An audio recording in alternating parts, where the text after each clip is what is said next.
et me réjouir de cette initiative. Et bon, je suis venu ici avec ma casquette de SG, mais aussi de président du groupe parlementaire. Et je voulais en profiter très rapidement pour, comme on a un nouveau règlement intérieur, rappeler un peu les dispositions qui encadrent les activités des commissaires scientifiques et des commissariats, parce que c'est important. Et c'est d'abord l'article 20 des statuts du parti qui dit que le commissariat scientifique national est composé de commissaires nationaux nommés par le président du parti sur proposition du coordinateur du MONCAP. Ici présent, M. Daouda Ngom. Il est présidé par le président du parti, le coordinateur du MONCAP et son adjoint y siègent de plein droit. Ces commissaires nationaux rendent compte de leur action devant le commissariat scientifique national, le bureau politique et au moins une fois par an devant le Conseil national. Donc, ce Conseil national-là qui a été installé le 10 juillet, si je ne me trompe, qui était prévu par les statuts, mais qui n'avait pas encore été installé jusqu'au 10 juillet. Le commissariat scientifique national est chargé, lorsque le parti ne gouverne pas, de veiller à ce que les commissaires nationaux suivent régulièrement l'activité du gouvernement, de formuler des critiques pertinentes et des propositions alternatives aux actions posées par le gouvernement dans son activité quotidienne, son orientation politique et sur toutes les politiques publiques globales ou sectorielles. Le commissariat scientifique national assure l'assistance technique des candidats du parti aux élections présidentielles, législatives, locales, notamment dans l'élaboration du programme alternatif proposé par le candidat du parti à l'élection présidentielle, ainsi que du contrat de législature des candidats députés du parti ou des programmes de gouvernance locale à présenter par les listes du parti aux élections des collectivités territoriales. Je pense que ça, ce rôle-là, vous vous en êtes acquitté lorsque nous étions dans l'opposition, notamment sous la coordination du MONCAP, aussi bien, en tout cas moi, ce à quoi j'ai assisté, lors de l'élection présidentielle de 2019, avec le programme Jotna, et lors de l'élection présidentielle également de 2024. Donc, moi-même, je suis membre du MONCAP, même si je ne suis pas très assidu, au commissariat environnement. Voilà, donc on était chargé d'une sous-thématique. Malheureusement, j'étais très peu productif. Voilà, parce que voilà, j'avais vraiment peu de temps. Maintenant, ce qui nous intéresse ici, c'est le dernier alinéa de l'article 20.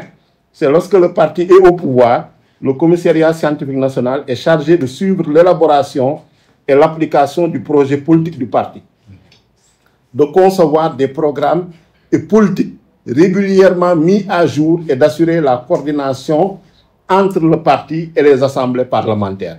Donc je pense que c'est cet alinéa, le dernier alinéa de l'article 20, qui est d'actualité, puisque le parti est au pouvoir. Et je note que le plan d'action que vous avez présenté, en tout cas, est en droite ligne de la mise en application de cet alinéa-là. C'est pourquoi vraiment je voudrais vous en féliciter et dire que, en tout cas, vous êtes sur la bonne voie. Que l'idéal serait que les autres commissariats aussi s'en inspirent. Parce que dans le plan d'action du bureau politique, il est prévu une rencontre, l'installation du commissariat scientifique national, parce qu'il ne s'est jamais réuni. Donc on attendait le règlement intérieur, c'est effectif depuis le 2 juillet. Maintenant, il faudra installer ce commissariat scientifique national pour qu'il joue pleinement son rôle. Parce qu'on se rend compte que, en tout cas, le potentiel est là. On a eu à le démontrer lorsqu'on était dans l'opposition, notamment dans l'élaboration de programmes. Maintenant, depuis qu'on est arrivé au pouvoir, pour diverses raisons, il y a un peu de relâchement, de léthargie, bon, je dirais que... mais peut-être que c'est une phase d'adaptation, de transition, que je trouve que ce n'est pas méchant. Mais il faudra qu'on vraiment retrouve la vraie vocation des commissariats, du commissariat scientifique et des commissaires scientifiques. Par rapport au statut, je pense que là, il n'y a pas... C'est l'article 25, donc, qui reprend les dispositions de l'article 20 des statuts, qui dit que le commissariat national scientifique, sous l'autorité du président du parti, et en relation avec le MONCAP, assure un rôle permanent d'appui, de conseil et d'accompagnement technique, de formulation de critiques et de propositions, ainsi que de veille stratégique au service du parti de ses démembrements. Donc, il rappelle que la nomination de nouveau commissariat national entraîne automatiquement la création d'un commissariat thématique regroupant au sein du MONCAP les experts de la thématique confiée aux 10 commissaires. Donc, il y a un lien intrinsèque qui est, en tout cas, mis en évidence entre les commissaires, les commissariats scientifiques et le MONCAP. Puisque dans le cadre du commissariat scientifique national, c'est les commissaires nationaux qui siègent, mais ces commissaires nationaux, ils ont la responsabilité de commissariat thématique dans le cadre du MONCAP. Donc c'est la nuance à faire et le lien en tout cas qui est mis en évidence ici. Donc les commissaires nationaux sont chargés sous la coordination et la supervision du directoire du MONCAP de l'animation des commissariats thématiques qui leur sont confiés. Les commissaires nationaux rendent compte de leur action devant le commissariat scientifique national, le bureau politique et au moins une fois par an devant le Conseil national. Et le dernier alinéa de cet article 25 dit que le président du parti peut confier le suivi des travaux des commissariats thématiques du MONCAP à plusieurs personnes. Dans ce cas, leur mandat se limite en lien avec le coordinateur et le vice-coordinateur du MONCAP à s'assurer que les plans d'action soumis par les différents commissaires nationaux et validés en réunion de commissariat scientifique national sont exécutés suivant le planning retenu. Donc, ce rappel des textes, je pense qu'il est utile pour fixer un peu le cadre d'action vraiment de votre commissariat, et qui est un commissariat dans le cadre de l'agenda national de transformation, qui est, je dirais, central, qui est stratégique. Moi qui vous parle en tant que député, aujourd'hui, j'ai eu à recevoir 2 interpellations, mais c'est dans le domaine des infrastructures. Donc, surtout dans le domaine routier. Donc, régulièrement, on interpelle le ministre, soit sur la boucle du budget, le fameux programme spécial de désenclavement, PSD, qui nous cause beaucoup de soucis, et dont les chantiers sont à l'arrêt. Et les populations réclament le redéploiement. Mais il y a des problèmes qui sont des problèmes techniques, des problèmes financiers, qu'il est difficile d'expliquer aux populations. Et je pense que c'est les cadres du parti qui doivent jouer ce rôle-là de communication, comme vous l'avez eu à le présenter dans votre plan d'action. Parce que tout le monde n'est pas habilité à communiquer sur ces questions-là. Parce que c'est des questions techniques. Voilà, donc il faut qu'il y ait des responsables qui ont ce double profil technique et politique pour qu'ils puissent donner la bonne information. Et parce que ceux qui sont au niveau du ministère, les agents, eux, ils vont se limiter à leur rôle de technicien, donc de cadre administratif. Mais par rapport à l'orientation politique, il n'y a que le commissariat qui peut le défendre. L'autre aspect, comme l'a dit l'article 20 des statuts, vous devez appuyer aussi le groupe parlementaire. Et il y a beaucoup de défis. Et je pense que, moi je disais que si on arrive à au moins se relever ces défis dans le domaine des infrastructures, parce que nous, par exemple, moi qui suis du département de Sédhiou, moi, mon principal défi, c'est le désenclavement.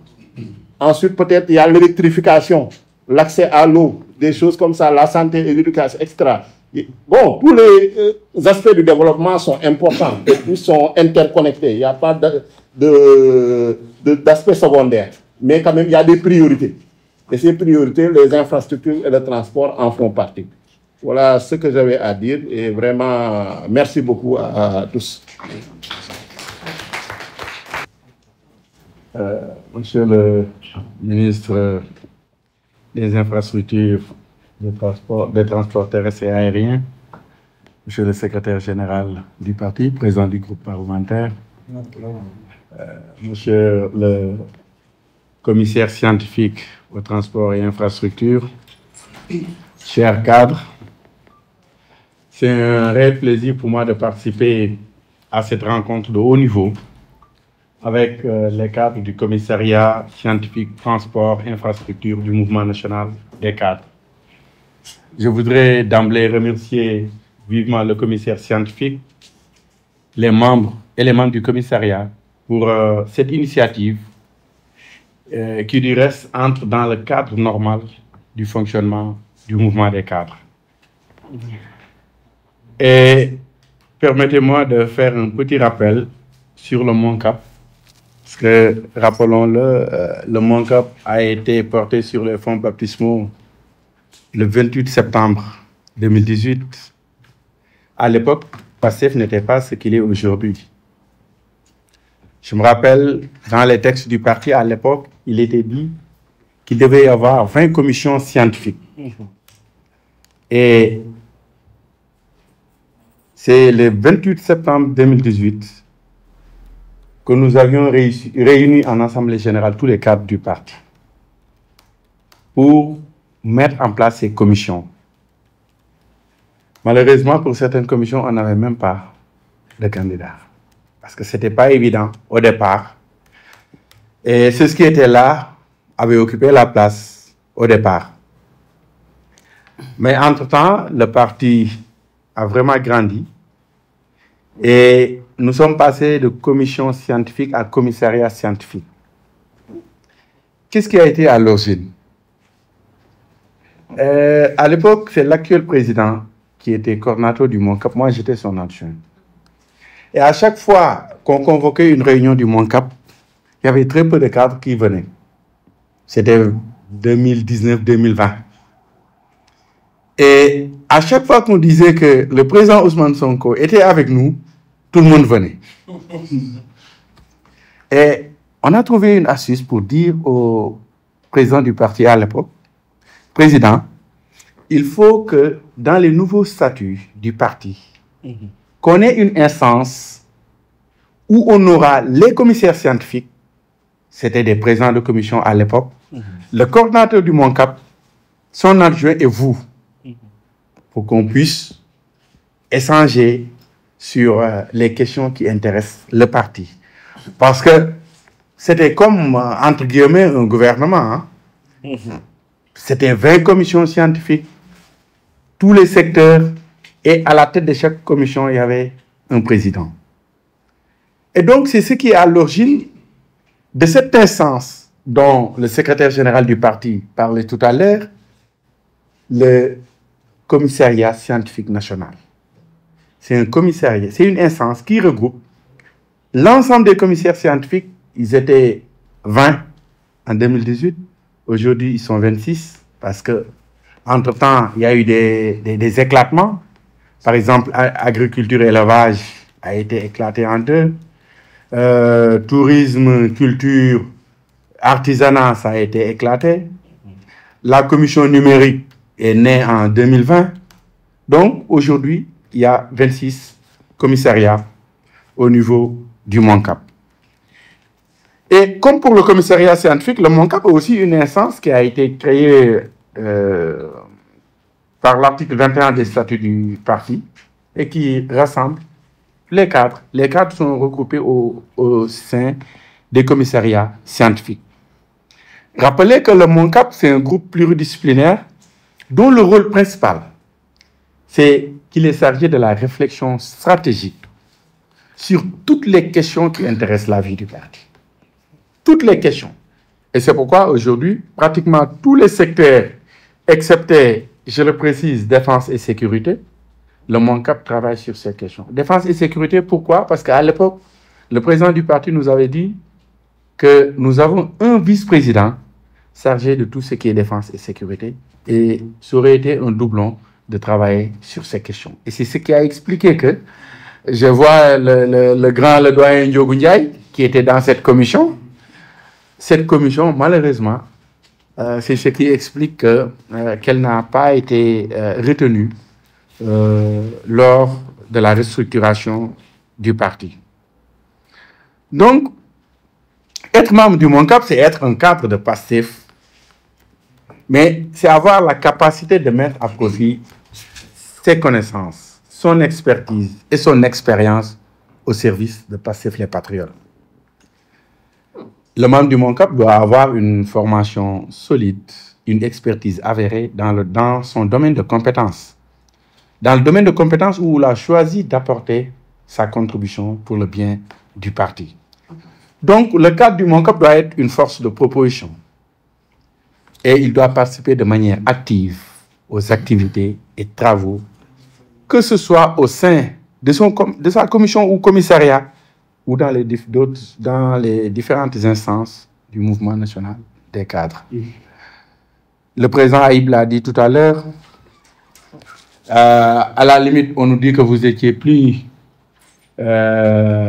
visible, plus dynamique quand vous étiez dans l'opposition que maintenant. Mais je vous assure que nous avons repris du poil de la bête et le MONCAP sera beaucoup plus présent sur le débat public.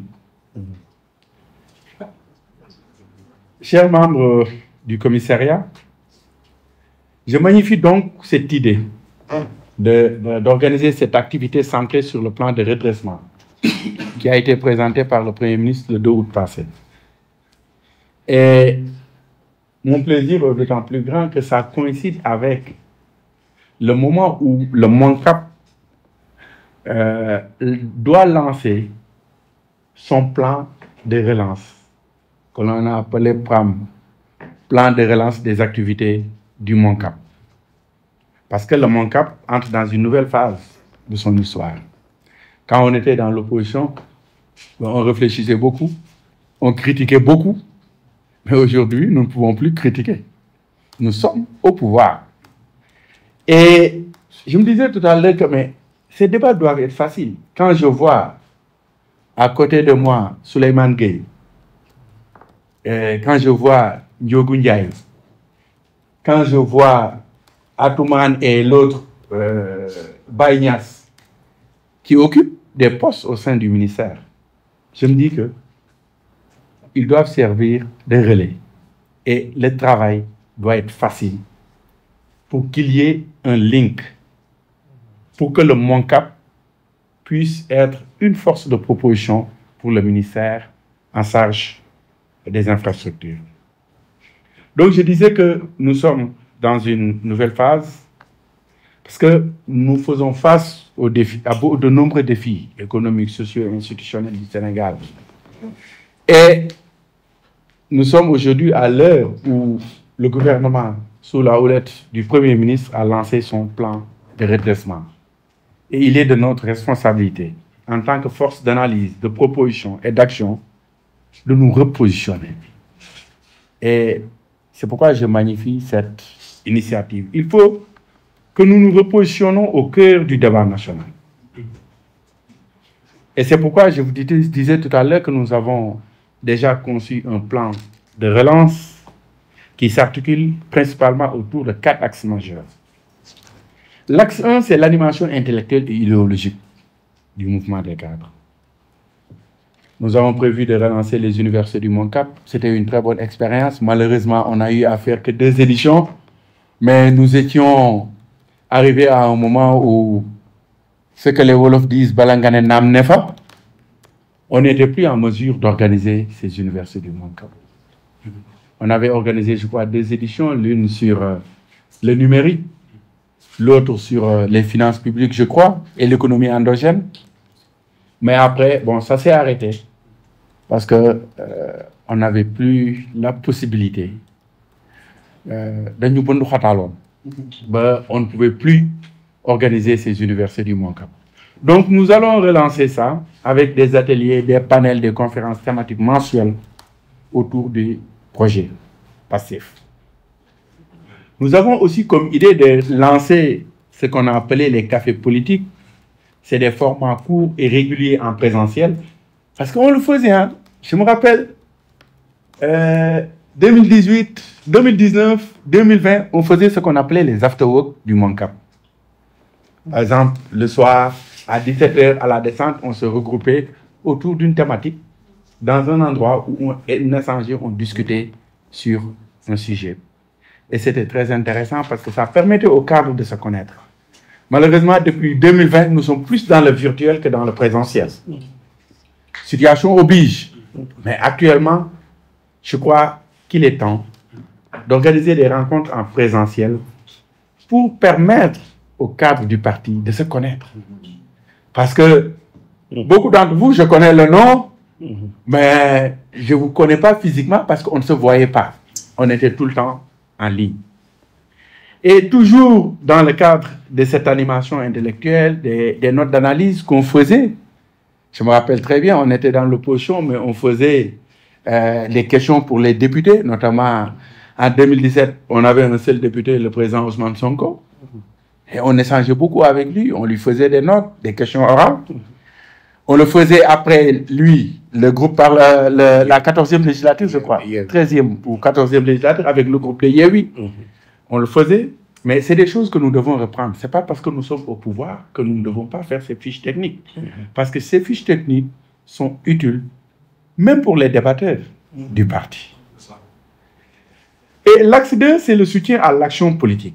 Je l'ai toujours dit, un cadre, c'est la poche, c'est la tête, mais c'est également la base. Il faut que les cadres descendent à la base pour le soutien à l'action politique de notre parti. Parce que nous avons un rôle très important à jouer, notamment en perspective des élections locales, des animations, des conférences pour les militants. Tout ça, c'est des possibilités pour les cadres que vous êtes. L'assistance technique aux candidats, la création de pools de compétences, répertoire des cadres mobilisables selon les besoins du parti pour les élections locales à venir. L'axe 3, c'est mobilisation et engagement. Par une campagne de recrutement ciblée. C'est vrai, j'accable SG, hein, c'est le parti qui avait suspendu les adhésions et tout ce qu'il y a comme renouvellement. Ce qui fait que, bon, certains ne le savent pas, hein, mais depuis que nous sommes arrivés au pouvoir, nous n'avons pas eu de nouveaux membres. C'était un choix du parti, mais nous allons relancer avec la permission du secrétaire général du parti et du président. Nous allons redémarrer les enrôlements avec surtout un recrutement ciblé, identifié, intégré de nouveaux cadres. Parce qu'il y a beaucoup qui frappent à la porte et on doit les intégrer. On a aussi comme idée de parrainer des jeunes diplômés par une mise en relation avec des cadres expérimentés. Un jeune diplômé qui veut rejoindre le MONCAP, on prend Allah Diouk, on dit Allah, tu vas tutorer ce jeune cadre pour renforcer un peu ses compétences. Secrétaire général,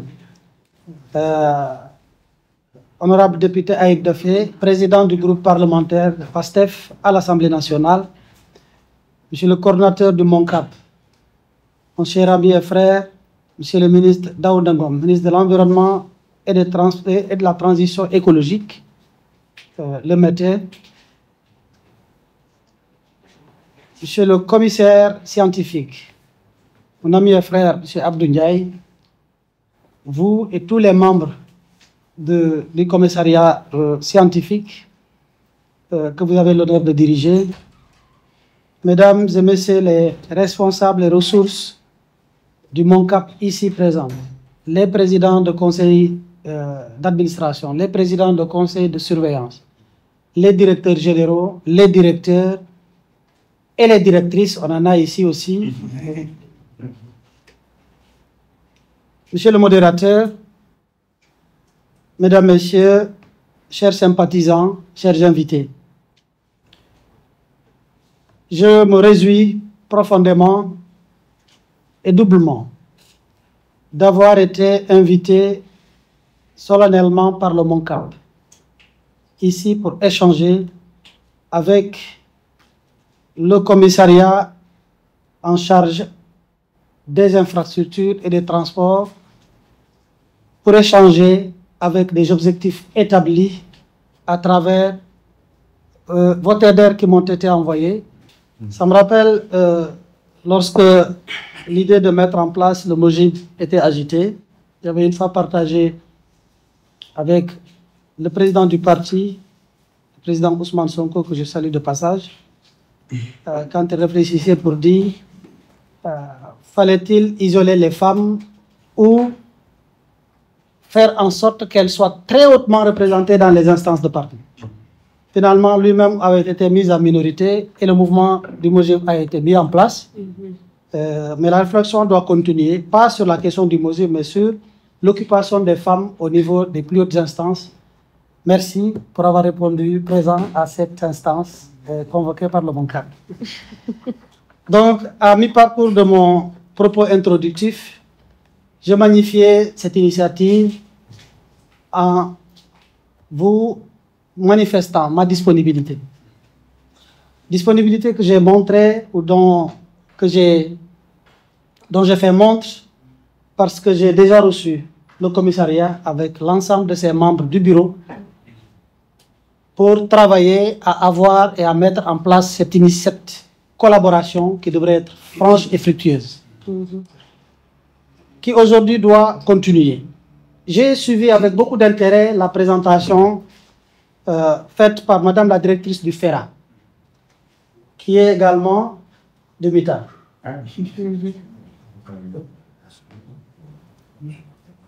J'aurais pu dire beaucoup de choses, puisque quand les intellectuels se rencontrent, c'est un débat scientifique et un débat intellectuel. J'aurais pu dire, parce qu'aujourd'hui, vous avez dans la thématique mise en exergue, aujourd'hui, le plan de redressement et le rôle aujourd'hui que doit jouer votre commissariat. Mais après, quand j'ai regardé, je n'ai pas vu beaucoup parler du plan de redressement. Sinon, les objectifs qui ont été attribués au plan de développement ne me semblaient pas être au plan de redressement, ne me semblait pas être celui-là qui lui a été. On a repris un peu les objectifs de la vision, mais lorsque vous aurez regardé de près, quand vous aurez lu davantage le plan de redressement, vous comprendrez que nous devrions encore retravailler sur les objectifs qui lui ont été assignés dans le document. Cela appelle de notre part un vrai point d'attention sur la vulgarisation des différents outils, que ce soit la vision Sénégal 2050, que ce soit le master plan, que ce soit le plan quinquennal, et que ce soit le plan de redressement. Beaucoup sont en train de travailler à créer davantage la confusion de 4 choses qui sont extrêmement claires, très complémentaires et qui ne sont pas la même chose, littéralement tel qu'on veut le faire voir. D'où le point d'attention, même nous en interne, quand nous présentons ces sujets-là, de travail à être suffisamment clair. Mais on ne va pas y mettre l'accent, parce que y mettre l'accent voudrait dire que vous veniez nous montrer la Lune et que nous déployons nos efforts à regarder le doigt qui montre la Lune, plutôt que de regarder le sens que vous voulez. Parce que l'objectif a été clairement indiqué, surtout dans la conclusion. Qu'est-ce qu'on veut? Les objectifs, je les partage totalement, qui sont exposés ici. C'est pourquoi on va faire focus sur ça. Et pas faire dans l'analyse critique d'un document, parce que l'objectif de cette rencontre, vous avez déjà fait les efforts de mettre la forme en présentant un document de synthèse pour la bonne gouverne de tout le monde. J'ai choisi positivement de prendre ce qui constitue l'âme de la rencontre, qui est quelle connexion nous devons faire entre ce commissariat du MONCAP et le ministère qui aujourd'hui regorge l'essentiel des préoccupations et des tâches attendues. L'honorable et président Aïb Dafé, notre président du groupe parlementaire, nous a bonifié du rôle des différents commissariats, en vous rappelant gentiment qu'il ne faut pas que vous fassiez uniquement focus sur le MITA, parce que également, lui, il est concerné par la collaboration. Et il n'est pas le seul. Parce que quand on parle infrastructure, on parle au ministère des infrastructures. Mais celle qui est entrée dans la salle en dernier est la preuve que les infrastructures dépassent le ministère des infrastructures. D'ailleurs, elle a fini de rénover les stades qui existent. Il arrive qu'elle signe des contrats avec Ageroute, qui est une agence redoutée en matière d'exécution d'infrastructures, comme celles qui sont en train d'être rénovées. Et ce sont les infrastructures pilotées à son niveau. Il lui faut du personnel, des cadres au niveau de son ministère pour pouvoir faire ce suivi-là. Je peux prendre tous les ministères ont un volet infrastructurel. C'est important à souligner. Et tous les ministères. Tous les ministères, il y en a même qui sont tellement concurrentes de par peut-être des choix taillés sur des personnes qui ont expliqué ça historiquement. Parce qu'aujourd'hui, certaines agences, nous comprenons, tout le monde le sait, tout le monde le dit. Je ne le dis pas pour tirer la couverture vers le mitard. Mais aujourd'hui, on a certaines agences qui sont rattachées à certains ministères, des choses qu'on a héritées parce qu'il y a un neveu ou un beau-frère d'un président de la République qui voulait partir avec telle agence et qui a coupé et qui a décalé pour permettre d'avoir ce qu'il veut. Tout à fait. On a hérité un travail de rationalisation dans le cadre du redressement est en train d'être fait. Mais mon propos ici, c'est de dire que les infrastructures, c'est transversal. C'est le ministère des infrastructures, oui, d'abord et en grande partie, mais c'est aussi tous les ministères. Ensuite, dans le cadre de la collaboration, j'ai beaucoup aimé.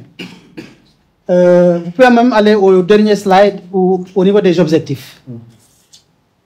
L'idée, c'est de discuter et de faire moins de protocoles. L'idée, c'est de discuter pour sortir ici avec quelque chose de factuel, quelque chose de déroulable. Un objectif très atteignable que nous pouvons tout de suite nous déployer, sans formalisme à outrance, à mettre en œuvre. Qu'est-ce qu'il y a de plus beau? Renouer le dialogue avec les autorités du parti et les ministères concernés. Je reste disponible. Redynamiser les activités de la commission pour mieux accompagner l'activité gouvernementale. Ça, c'est notre cuisine interne. Je n'ai pas envie de vous dire c'est votre cuisine interne. Mais c'est important. Et le coordinateur du MONCAP vient de donner les assurances quant au plan de redéploiement. Et je m'arrête ici pour ne pas dire, pour inviter aux gens à ne pas s'autoflageller de façon excessive. Tous les patriotes se lèvent dans les groupes, le parti en léthargie. Non, à mon avis, non. On a besoin de reprendre le flambeau. On a besoin de remobiliser. Mais moi, je ne crois pas trop à cette léthargie excessive. Un parti qui a pris le pouvoir en 15 mois. Vous avez mis en place un gouvernement. Vous avez anticipé les élections législatives, installé une Assemblée nationale, avec toutes les difficultés qu'on connaît. Vous avez fait une investiture, et c'est le point principal qui devrait faire les difficultés, sans tambour ni trompette, sur tout le territoire national, aussi bien sur la liste nationale que les listes départementales. Et vous y êtes allé avec haut la main, mis en place un bureau de l'Assemblée nationale qui déroule, voter un budget de façon in extremis. Le budget, ça devait être 60 jours, on l'a fait en 10 jours. Ce n'est pas un marathon budgétaire, c'est un sprint budgétaire que nous sommes en train d'exécuter, travailler à mettre en place pour voter une loi de finances rectificative durant tout ce temps. Oui, avec une restructuration, un règlement intérieur qui est aujourd'hui balayé et balisé, il y a du travail. Et en même temps, vous devez redresser un pays que vous avez trouvé au sous-sol.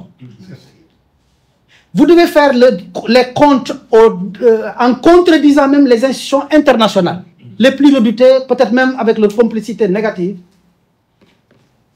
Vous devez continuer à payer les salaires malgré ce que jamais aucun salaire n'a été sauté d'aucun fonctionnaire. Vous devez payer les bourses des étudiants, cela a été fait. Et en même temps, les bailleurs internationaux disent, puisque vous avez choisi de dire la vérité, on coupe le robinet. Nous travaillons à survivre. Le Premier ministre et le Président de la République font le tour du monde et en changeant de fusil d'épaule pour mettre l'accent sur le bilatéralisme parce que les institutions financières internationales veulent et ont choisi de mettre le genou sur le coude. C'est dans ce contexte-là qu'un plan de redressement qui retourne par rapport à ce qui a été notre âme, nous, PASTEF. Nous nous sommes levés, nous nous sommes battus contre un régime avec 5 milliards. Nous avons choisi de faire avec les citoyens. Les citoyens ont financé, c'est inédit. C'est le même modèle dans l'esprit qui a guidé l'élaboration du plan de redressement. Par le citoyen, avec le citoyen et pour le citoyen. Aujourd'hui, le devoir des cadres, c'est d'expliquer aux citoyens la vision Sénégal 2050. C'est d'expliquer aux citoyens le master plan. C'est d'expliquer aux citoyens la SND. Mais c'est aussi d'expliquer aux citoyens maintenant c'est quoi le plan de redressement. C'est important. Et nous pensons que si les cadres que vous êtes, que nous sommes, faisons ce travail. Pour ce qui reste, on va en reparler, peut-être quand le débat se posera, parce qu'on est allé jusqu'à faire cas du parti unique. Mais moi, je vais me limiter aujourd'hui à ce beau cadre que vous venez nous offrir pour dialoguer avec vous. Maintenant, une autre ligne que j'ai remarquée, c'est là où je commence à dire des choses qui nous concernent directement au niveau limita. Aujourd'hui, dans le diagnostic que vous avez fait, il a été fait cas de beaucoup de personnes ou d'anciens connus du système qui sont encore là. Je partage en grande partie. Et je vous dis, je vous reprends ce qu'on s'était dit lorsque je vous ai reçu. Il faut balayer. Je suis tout à fait d'accord. Quand je faisais la classe de CM2, il y a un maître qui nous a toujours appelé. Avant de balayer, il faut arroser. Vous savez pourquoi? Pour éviter la poussière. Parce que vous pouvez vous retrouver avec un endroit propre, mais vous êtes tout de suite alité parce que vous avez avalé beaucoup de poussière. Ce n'est pas nécessaire. Mais on ne peut pas mettre... Oui, ça dure. Mais nous avons donné un premier coup de balai au niveau du mitard. Il y en a qui sont en téléchargement. Mais l'objectif, ce n'est pas de balayer. L'objectif aussi, ce n'est pas que d'enlever. C'est aussi de remplacer. Parce qu'en soi, enlever n'est pas en soi l'objectif. L'objectif, c'est de mettre la personne qui va changer. Or, vous avez le choix entre deux.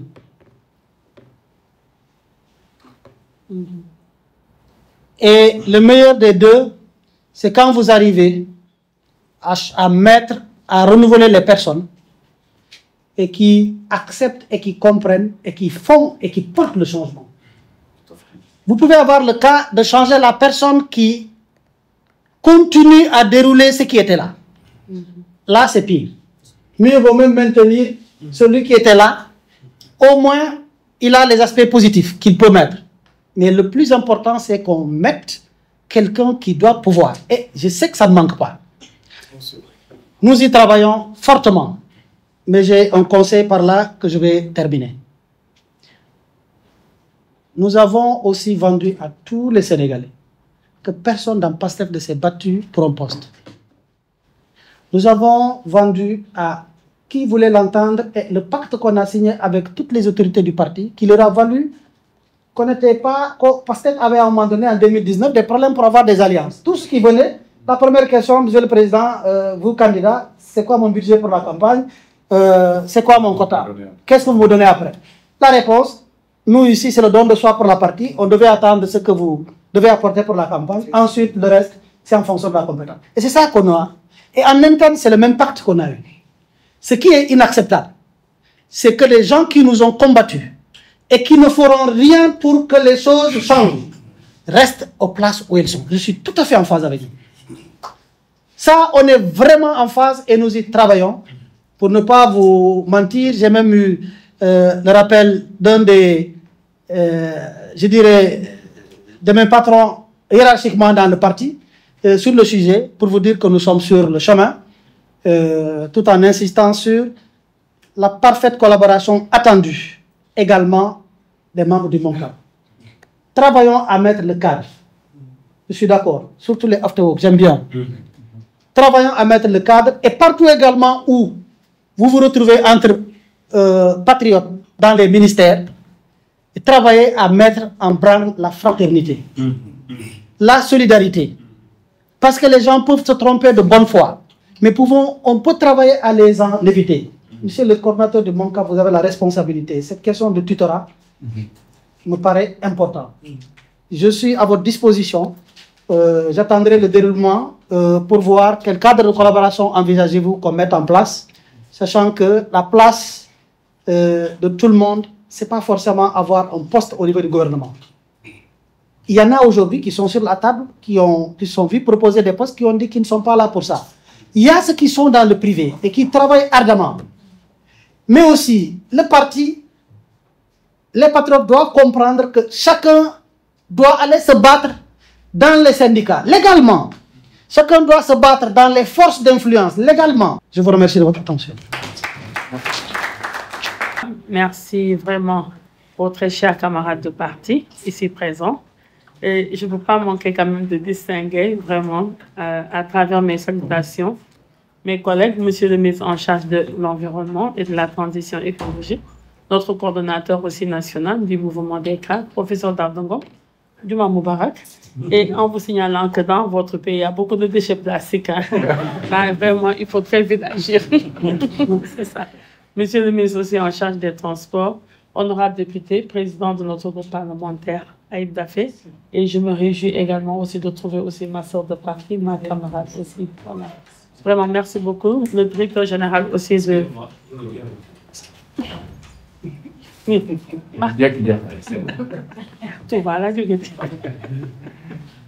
directeur général de l'ACBEP aussi, qui a vraiment eu l'amabilité vraiment de m'informer de la tenue de cette rencontre. Et effectivement, cette thématique quand même nous interpelle. Et moi, je pense que monsieur le coordonnateur du MONCAP, moi, je m'inscris résolument dans cette dynamique et je vous convierai aussi très prochainement à venir nous rejoindre ici pour que nous aussi, nous puissions dévoiler notre stratégie par rapport à ce plan de redressement concernant nous, notre secteur, le secteur en charge des sports et le secteur aussi en charge de la culture, parce que nous avons beaucoup de choses à dire. Et d'ailleurs même, depuis quand même notre accession à la tête de ce département ministériel, nous avons déjà démarré un redressement parce que les choses, l'état des lieux qui avait été déjà réalisé et effectué quand même nous a véritablement poussé, nous aussi, dans l'élaboration de notre feuille de route, avant même la présentation de l'agenda national de transformation Sénégal 2050, à élaborer quand même une feuille de route articulée autour de plusieurs actions, autour de certains points. Et je me réjouis quand même de cette rencontre, encore une fois, d'autant plus qu'on parle ici de la question des infrastructures. Et effectivement, nous, notre département ministériel, nous ne pouvons pas du tout rester en dehors de ce que vous allez faire, vous, commissariat en charge des infrastructures et des transports. Et il l'a bien dit tout à l'heure, nous sommes un ministère, mais nous avons aussi beaucoup d'infrastructures aussi à réaliser. Qu'il s'agisse des infrastructures sportives, qu'il s'agisse des infrastructures culturelles, mais qu'il s'agisse aussi des infrastructures de jeunesse.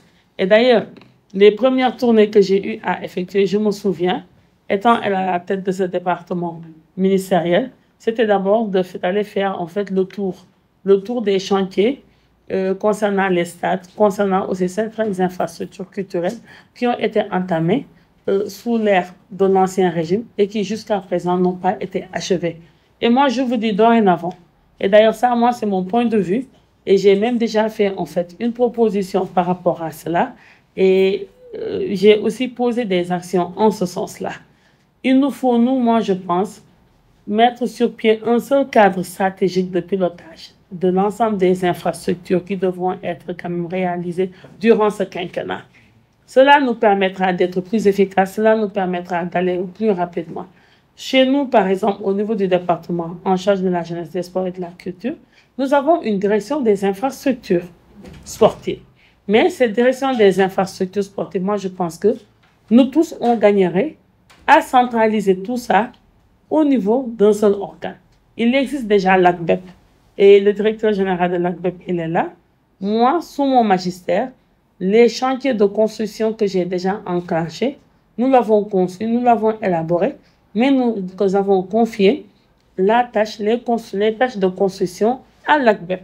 Parce que l'ACBEP a été mise en place sur ce sens. Et il n'y en a pas en fait que chez nous. Le ministère de l'Éducation aussi a une direction des infrastructures ou bien des constructions. Le ministère de l'Enseignement supérieur, la même chose. Le ministère de la Justice aussi, je crois, si je ne me trompe pas. Le ministère de l'Intérieur, le ministère de la Santé. Et maintenant que nous voulons redresser avant d'aller vers la phase d'impulsion et pour ensuite maintenant aller vers une accélération.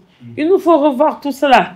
Actuellement, le Sénégal s'apprête à accueillir les plus grands Jeux mondiaux sportifs qu'on appelle les Jeux olympiques de la jeunesse, qui sera un premier événement quand même d'envergure mondiale et qui sera accueilli en terre africaine, mais organisé ici au Sénégal.